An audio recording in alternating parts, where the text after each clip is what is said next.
আমাৰ অসমবাসীয়ে বোলে সোনকালে কথা পাহৰে। অৱশ্যে হয়, টাইমে সময়ে আমাক সকলো বস্তু পাহৰাবলৈ বাধ্য কৰায়।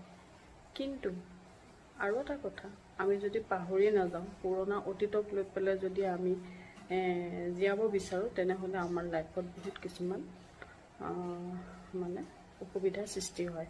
সেইকাৰণে আজি মা দেউতাৰ অবিহনেও আমি কিন্তু জীয়াই আছোঁ আৰু আমি নিজৰ কৰ্তব্যখিনি কৰি আছোঁ।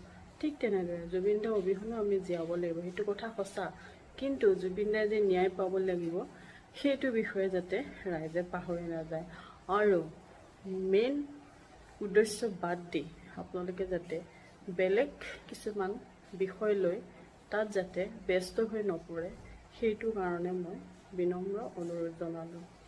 এতিয়া দুৰ্গা পূজাৰ মানে উৎসৱ চলি আছে, কিন্তু দেখা গৈছে আগতকৈ বহুতো মানে ভিৰ কম।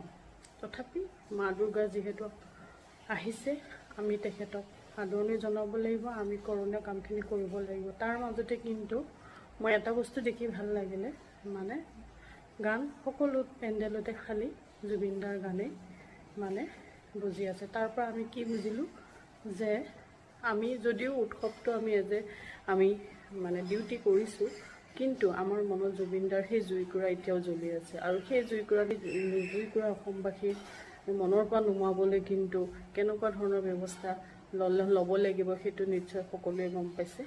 আৰু আজি নৱমী পালেহি, পূজা কৰি যদিও অকণো ওলাই যাব মন যোৱা নাই, কিন্তু একদম ওচৰতে পূজা হৈছে, যিহেতু মা দুৰ্গা আহিছে, অলপ সেৱা কৰিব ওলাই যাম।